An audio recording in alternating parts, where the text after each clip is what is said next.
Irkablar uymanız şimdi doğaklar Örügelerdir marasatlar Ayıkan aymağa Ağızkıtık tırara Tolmin nasıran Külergel uluğa Tenasıkından da keçerlerini Desillerini diyen Karıstan Ana Allah'ın algısların Üyeler, üdüğün, şiiri size taklit, onun ortaklık bulmakta. Manyalar, kütlü zamaktır. O kaydiyen, şiirlerden, şiirler bu hayal. Alın şiir, Rus kasturu hayal. İyi gidin, Beyler kaderler bakar, Buyur Mustafa, Lütfen sedeftik seleyekler. Şimdi uymanıyoruz. Ve bu andan kıyına, arkadaşım ki ananın üstüne terkait tedavit, ağız hayvanın alavanın sütü. Avrupa Birleşik arasında doksun şiirin efendim dolu yostu. Dolu ekranın doğrularını dolu. O ne? Tuna uyar sürülenin durumuna dursun. Bu dokuz farklı esnaf doluğunun Allah'ın duvarının duayını bizlerin. Dostlar gelmedi, durumdaydı, dostlar seni. Değerliyken,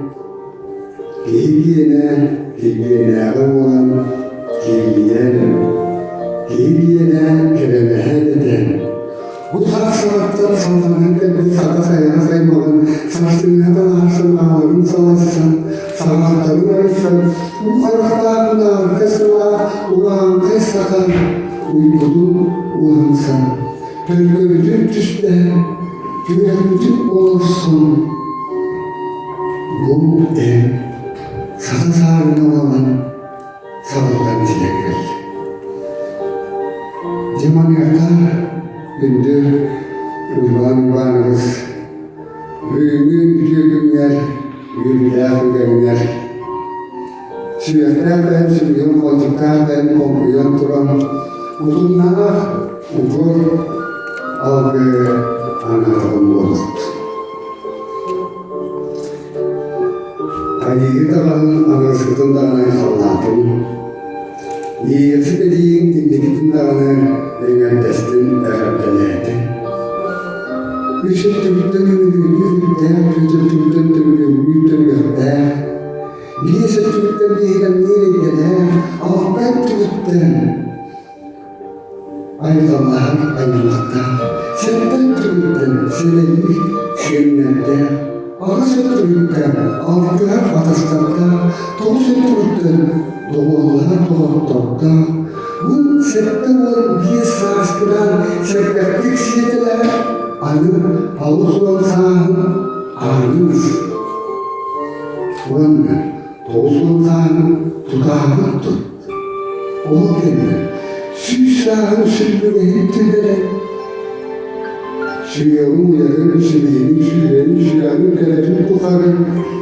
Şirket şiirin yolunu anaya gırcan ağların dostlar.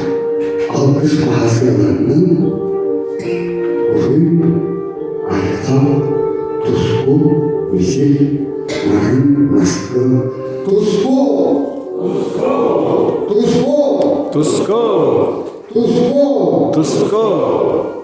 Ulanma, kendine kadar başlamak, eğlenme o kadar büyük olduk uhan, tinen kurtuk gelin, yüzler öptükler, ağla sarına, sayıdan sayılas